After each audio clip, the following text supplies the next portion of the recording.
Barakatah Yahweh, Barakatah Yahushai, Barakatah Yahweh, Barakatah Yahushai, Barakatah Yahweh, Barakatah Yahushai, Kol Haloyim, La Adanawa Yahweh, Ba'ashem Shah Malak Yahweh Shai, Ba'ashem Rakakadash, double honors to the apostles and the elders, Great Millstone, peace and salutation to the hopeful elect.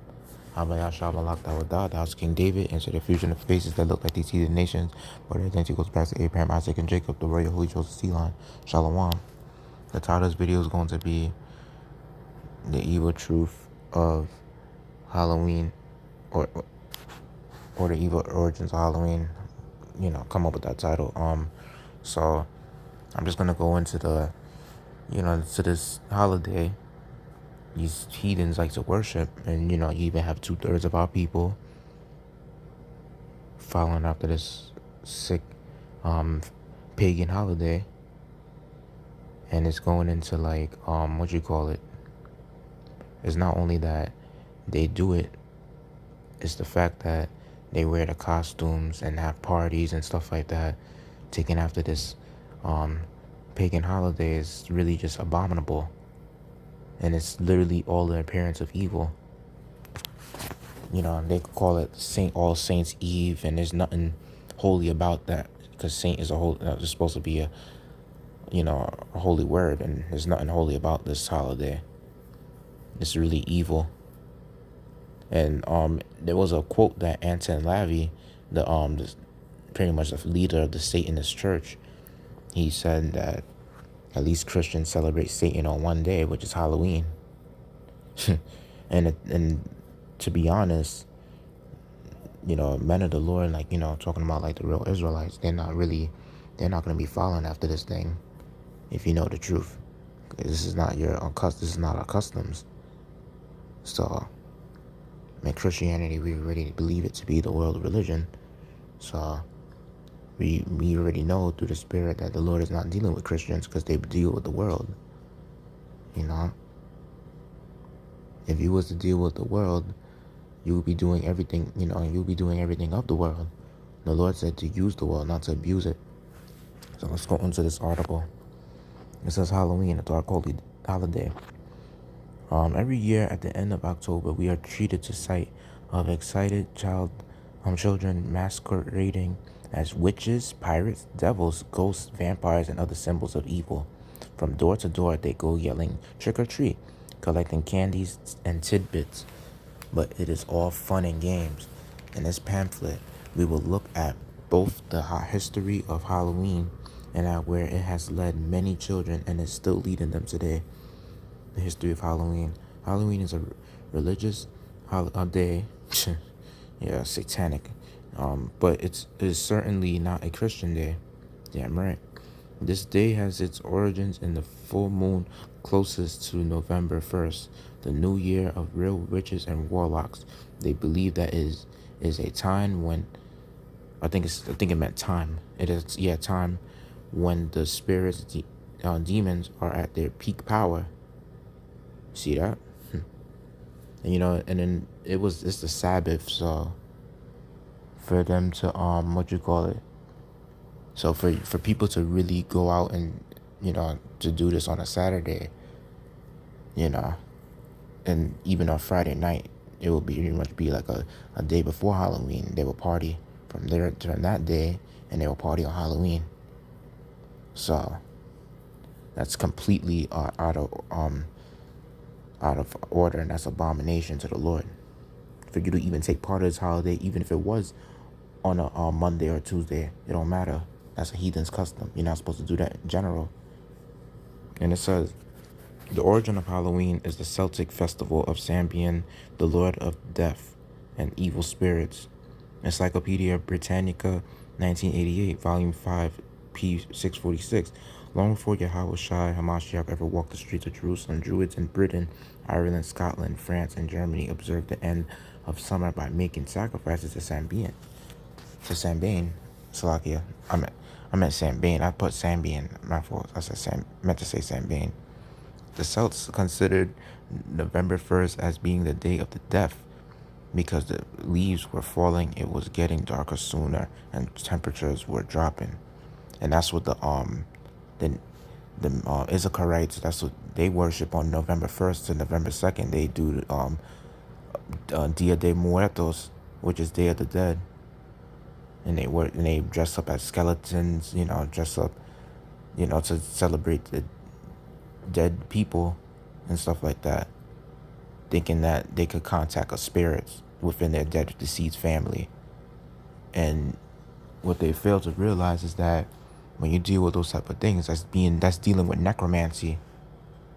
And the Lord is completely against that. That's what Yahweh, he said he is the God of the living. And when people die, I mentioned they go to the spirit world in one of my videos. These people don't die and just, and stay in the earth. That body that they leave in, that body was just a shell that their spirit was dwelling in. And their spirit left that body to be in the spirit world with the Heavenly Father. That's it. So it says the Celts considered November 1st as being the day of death because the leaves were falling, it was getting darker soon, and temperatures were dropping. Okay, I already read that part. They believed Ola, their sun god, was losing strength, and Samhain, the lord of death, was overpowering him. Further, they believed that on October 31st, Samhain assembled the spirits of all who had died during the previous year. And you see, one thing about these heathens that they have in common is that these other heathen nations have false gods, polytheistic, false gods, basically. They're into polytheism. They have a god for every, over every element, over every single element there is in the book to tell you of elements. They say god of water, god of sun, It's all bugged out. And it says they believe that these spirits had been confined to inhabit animals' bodies for the past year as punishment for their evil deeds.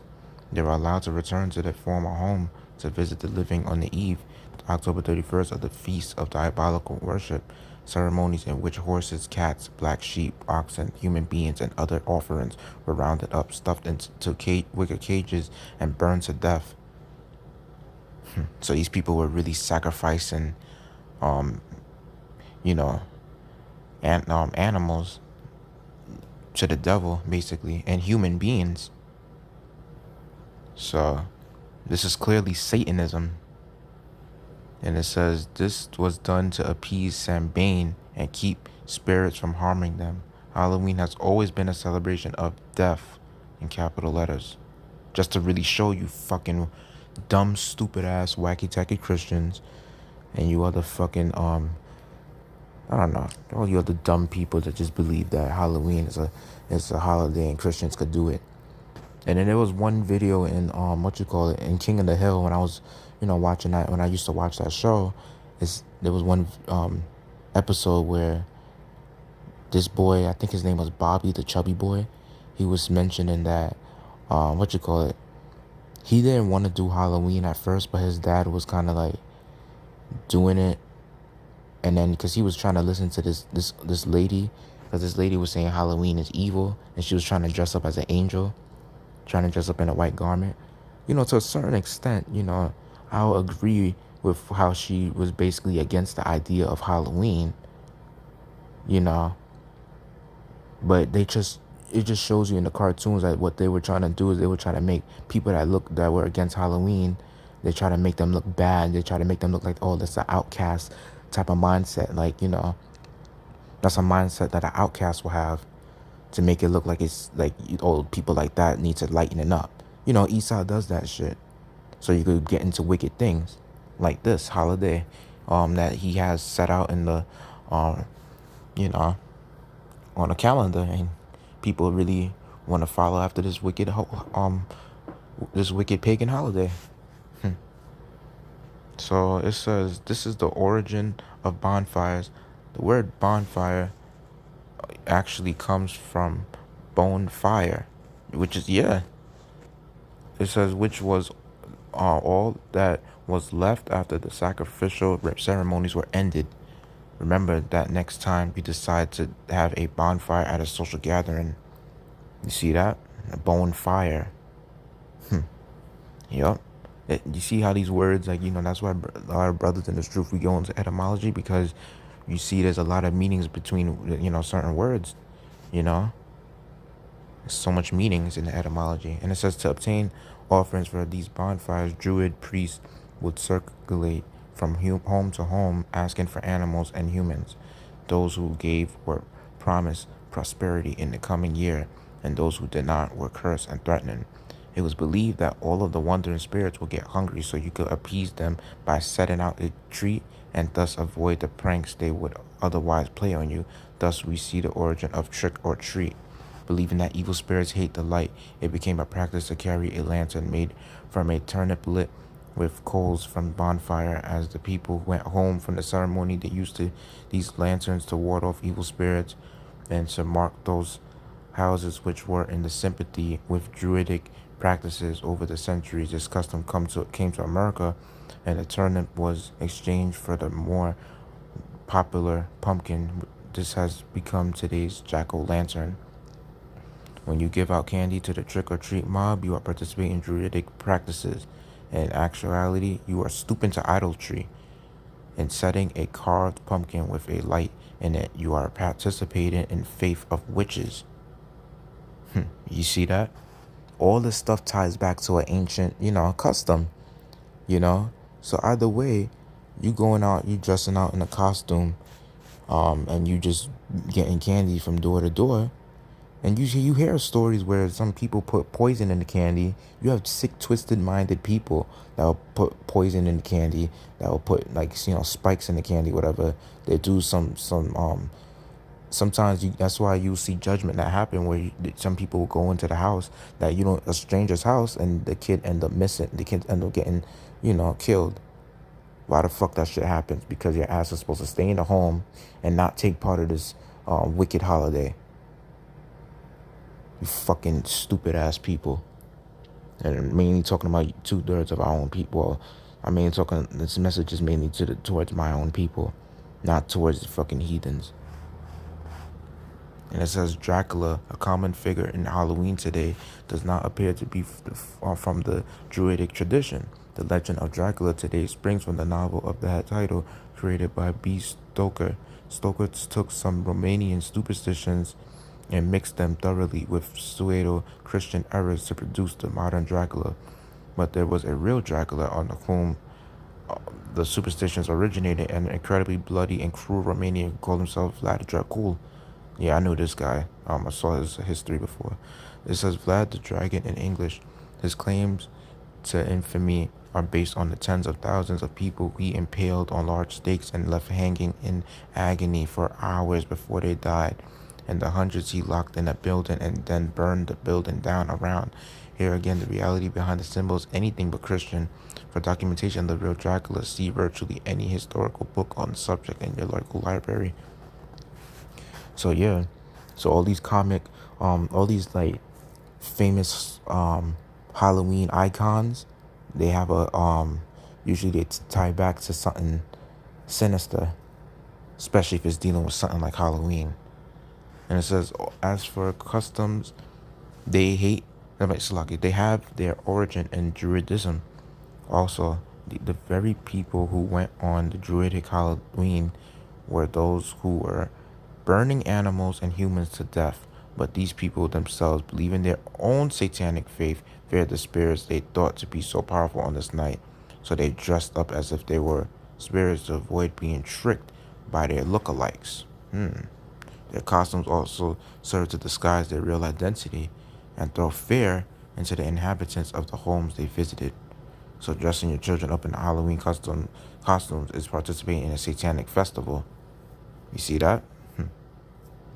Hope y'all niggas know that for sure. It says, in fact, Halloween is the first introduction for most children into the occult, and it's a major force in spreading of satanic ritual murder in America today. Our forefathers recognizing the harm of Halloween, associating it with the occult. Pilgrims band celebrating Halloween in America. The ban lasted until 1845, when thousands of Irish immigrants flooded into the New York because of the Irish potato famine of 1845 to 1846. They brought Halloween with them, and it gradually spread throughout the country. The Bible versus Halloween. Let's let the Bible speak for itself on the demonic festival. So yeah, they going into some scriptures right here. You know, I'll bring it out on the next slide. These are some scriptures I want to pass out. I want to give out. So I'll start at Acts 17 and what you call it? I'll start at verse 16. It says, "Now while Paul waited for them at Athens, his spirit was stirred in him when he saw the city wholly given to idolatry."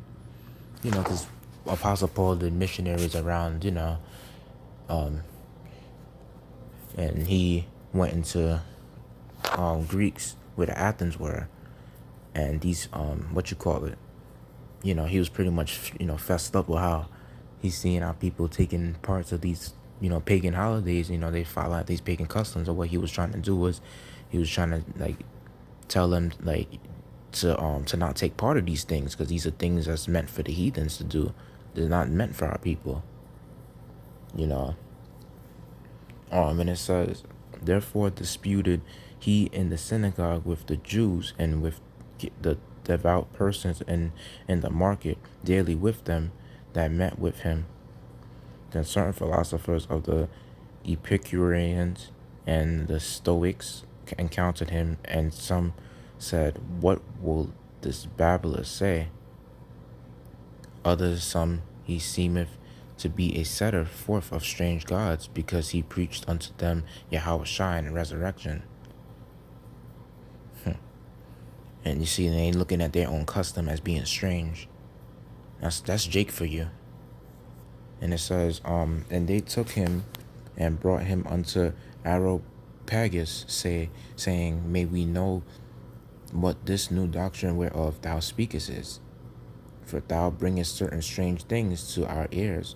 We would know therefore what these things mean. For all Athenians and strangers which were there spent their time in nothing else but either to tell or to hear some new thing. Then Paul stood in the midst of Mars Hill and said, Ye men of Athens, I perceive that in all things ye are too superstitious. For as I passed by and beheld your devotions, I found an altar with this inscription to the unknown God. For whom therefore ye ignorantly worship him, declare I unto you." So, and it tells in Acts 17:24, he said, "Yahweh made the world and all the things therein, seeing that he is the Lord of heaven and earth, dwelleth not in temples made with hands, neither is worship with man's hands, as though he needed anything, seeing he giveth to all life and breath and all things." And that really shows you that the Lord is only dealing with what you call it. That really goes to show you right there that, and he's dealing with the men of the Lord that preach out on the highways and byways. He's not dealing with people that want to dwell in a temple, and worshiping all type of strange false gods. He doesn't. The Lord doesn't deal with that. He's not in no temple, because he even told Solomon that in Acts 7, in Acts 7:43, like around, or Acts 7:48, like around there. He said that. But yeah, and it really shows you that these people believe in some false gods or whatever, and Apostle Paul told them that you Athenians, like, y'all are too superstitious, because they believe, because like you will hear like certain superstitions, like saying like, oh, you step on a crack, you break your mother's back, or what you call it. I think they said if you some idiot stupid jakes in high school you will see, or middle school, they will say, oh, you can't split the pole, you gotta say bread and butter 3 times. Fucking dumbasses. They believe in good and bad luck or whatever. A cat is bad luck. A black cat is bad luck. A white cat is good luck. It's just so much superstitious that I think another one was walking under a ladder is I don't know, it's a bad luck or some shit. I don't know, but and the list goes on with these superstitions, and who knows if they make it more into this day. But let me get into more scriptures. Let me see. So it says, 1 Kings 12:26, and Jeroboam said in his heart, now shall the kingdom return to the house of David. And I'm gonna go all the way to the end of the verse, from 26 all the way down to 33. It says, 27, verse 27, if this people go up to do sacrifice in the house of the Lord at Jerusalem, then shall the heart of this people turn again unto the Lord, even unto Rehoboam, king of Judah. They shall kill me and go again to the Rehoboam, king of Judah. So then this is where Jeroboam, like, this is where he sinned, and he pretty much was kind of like responsible for all the 10 tribes that went off, like following after his pagan feast. So it says, whereupon the king took counsel and made 2 calves of gold, and said unto them, it is too much for you to go up to Jerusalem. Behold thy gods, O Israel, which brought thee up out of the land of Egypt. And he set the one in Bethel, and the other put he in Dan. And this thing became a sin, for the people went to worship before the one, even unto Dan. And he made an house of high places, and made priests of the lowest of the people, which were not the sons of Levi. And Jeroboam ordained a feast in the 8th month of the 15th day of the month, like unto the feast that is in Judah. And he offered upon the altar. So did he in Bethel, sacrificing unto cows that he had made. And he placed in Bethel the priests of the high places which he had made. So he offered upon the altar which he had made in Bethel the 15th day of the 8th month, even in the month which he had devised of his own heart, and ordained a feast unto the children of Israel, and he offered upon the altar and burnt incense.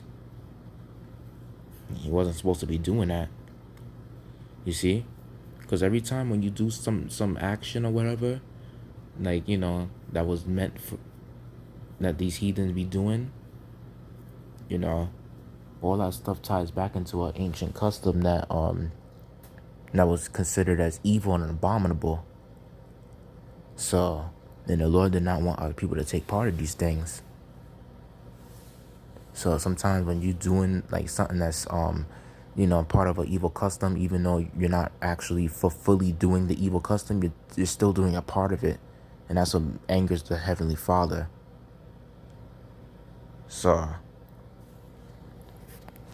and that's committing spiritual fornication, which is almost just as bad as adultery in a way, because you're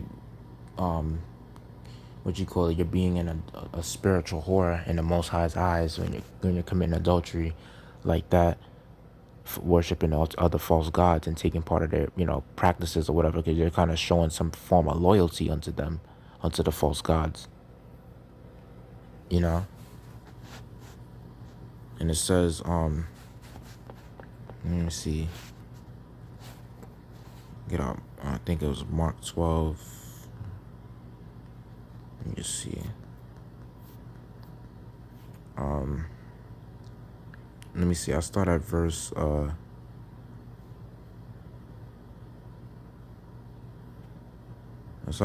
20. Now there was 7 brethren, and this first took a wife, and dying left no seed.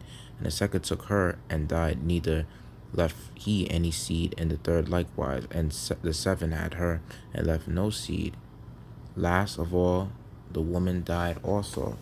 In the resurrection, therefore, when they shall rise, whose wife shall she be of them? For the 7 had her to wife. And Yahushua answered and said unto them, do ye not therefore err, because ye know not the scriptures, neither the power of Yahweh? For when they shall rise from the dead, they neither marry nor are given in marriage, but are as angels which are in heaven. And as touching the dead, that they rise, because ye not read in the book of Moses how in the bush Yahweh spake unto him, saying, I am the God of Abraham, and the God of Isaac, and the God of Jacob. He is not the God of the dead, but the God of the living. Ye therefore do greatly err. So, Yahweh Shah is pretty much saying, like, yo, y'all people are just really going off. Like, y'all have error. And then when you hear the word error, coming from the word error, that word error comes from that like, showing you that you're messing up. Like, you fucking up right now. And that's pretty much what a lot of our people, they messed up doing these false idol worship, taking part of these practices, and following after like dead religion, dead culture, dead pagan practices. And that's the reason why, we're in this captivity that we're in, And another thing is that they're spending all these fucking monies on costumes and they're spending all their money on fucking, not only costumes, but they're spending it on carving Halloween pumpkins. They're spending all that money, unnecessary money on, and they putting it on credits sometimes too. And this be Jake too. That's why the scriptures tell you to envy not thou oppressor, nor choose none of his ways. And these are one of the wicked ways that you're choosing to of the oppressors. And that's really like abominable, and that's going off with the Heavenly Father. Alright, so 1 Corinthians chapter 10 verse 21. I just want to see if it matches up. Wait. Well, start at verse 20. Let me see. Yeah, pretty much. Alright, so it says, but I say that 1 Corinthians chapter 10 verse 20 to 21, but I say that the things which the Gentiles sacrifice, they sacrifice to devils, and to Yahweh, not to Yahweh. And I will not that ye should have fellowship with devils. You cannot drink the cup of the Lord and the cup of devils. You cannot be partakers of the Lord's table and the table of devils. Now, when you clearly realize that Halloween is basically a worship of false deities, dealing with the topic of death and dealing with like certain levels of Satanism, you're dealing. This is what it is. This is where it's at. It's Satanism, in plain sight, bro. Like, come on, and y'all trying to make it seem like it's nice. And you know what? One thing Esau does, he try to make it look like he try to make everything evil that the Most High says is evil. He tries to make it look like, let's put it like as a PG for everyone. Like, let's try to rate it like E for everyone. I meant Salakia, not PG. He wants to rate it E for everyone. That's how Esau is. Like, he would try to, like, things that Most High said not to do, he say, oh, it's okay. He'll find a way to suit it down, saying, oh, it's okay, you can do it. That's why this is the reason why we need to just put his ass in captivity, because this is the shit that's going on. And that's why our people are in the condition they're in. That's why we took a big ass L and we got into captivity in the first place. And it says,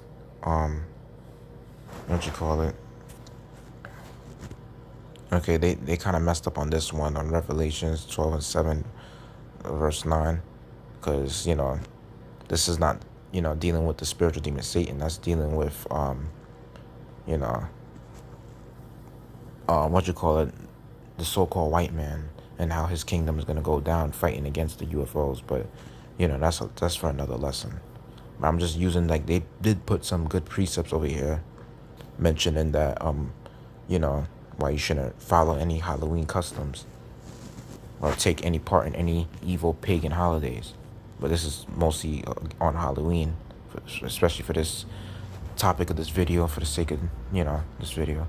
It says, Bible speaks clearly, very clearly, that evil spirits that are in the world are not the spirits of departed souls, but the dead are in their graves unconscious. Well, first of all, the dead is actually just, they're just dead. They're just sleeping, you know? They're not really, what you call it? They're in the spirit world, so to speak. So when your body dies, you're leaving back, something that's old, and your spirit is leaving that. And it's going to the spirit world where the Heavenly Father is. And it says, what you call it? Psalms 146 and verse 4, his breath goeth forth, he returneth to the earth, and in that day his thoughts perish. Okay, that's kind of going into the topic of reincarnation, but it says, Isaiah 26:14, they that are dead, they shall not live. They are deceased, they shall not rise. Therefore hast thou visited and destroyed them, and made all their memory to perish. You see? And that really shows you that once you die, like, you're not gonna what you call it, you're not gonna relive that actual, like, you're not gonna, like, nobody's gonna be able to bring you back with these false doctrines and these false, pagan holidays that they take part of. Your spirit is not roaming around the earth. You're dead. You're in the spirit world. So a lot of people figure that what you call it, with these pagan holidays, they think they're talking to actual spirits of the deceased family. Like, no, you're actually, these are demons deceiving you.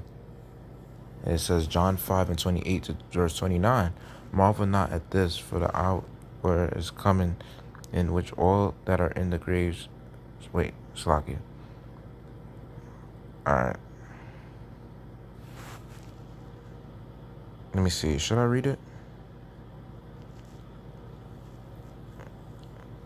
Alright, yeah, I'll just read it. It says, marvel not at this, for the hour is coming in which all that are in the graves shall hear this voice, and shall come forth, they that have done good unto the resurrection of life, and they that have done evil unto the resurrection of damnation.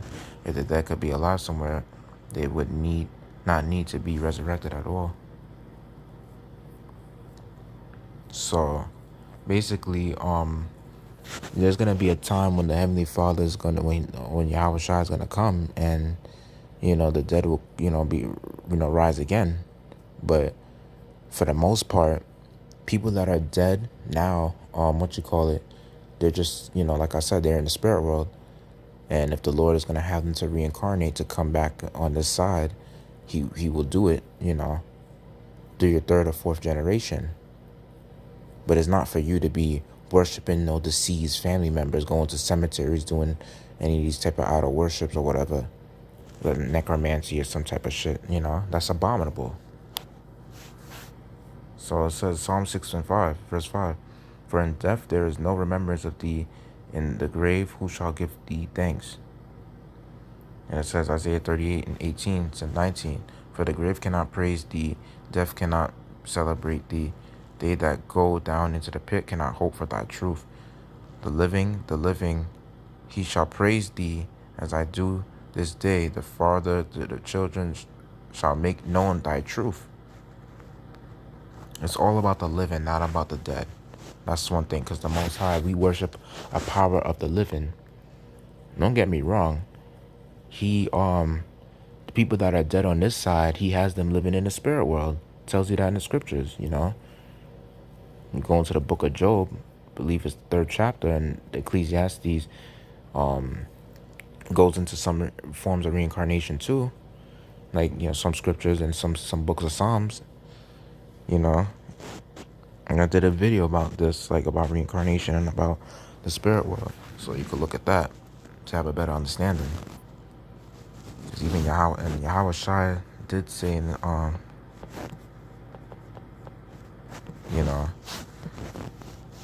wait, he did mention, let me see.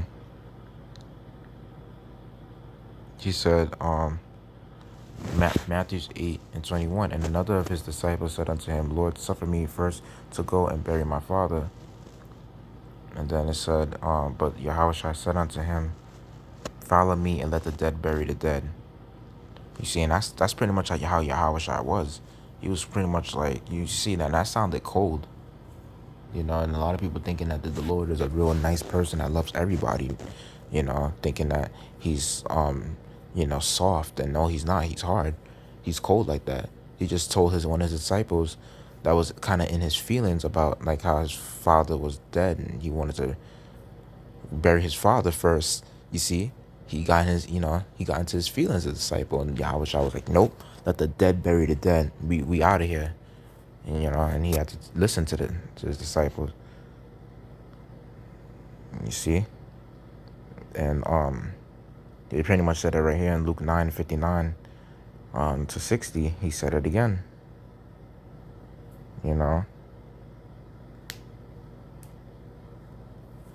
So, and I think it's in verse 61 it said, and another also said, Lord, I will follow thee, but let me first go bid them farewell, which are at my house, home at my house.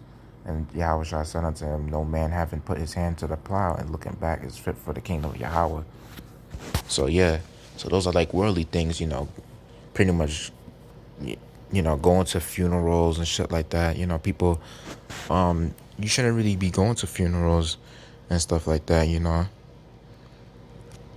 and you shouldn't be really attending, like you shouldn't be too much in the world dealing with a lot of people like that. When you're in this truth, you're fit out to only be in this, this is where we at, this truth, like you're only fit out for this thing, you shouldn't really be taking part of anything else in the world. Let me see where we at. And this is Revelations 20 verse 12. This is the last scripture. And I saw the dead, small and great, stand before Yahweh, and the books were open, and another book was open, which is the book of life. And the dead were judged out of those things which were written in the books according to their works. So a lot of you people, what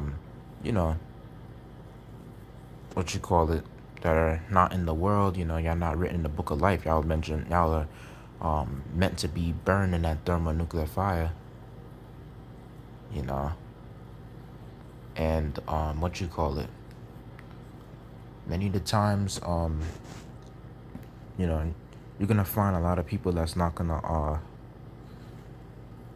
take part of this truth, so because they want to be part of these wicked, they want to follow after these wicked ass holidays, and that's really just ungodly. And the Lord is not dealing with that.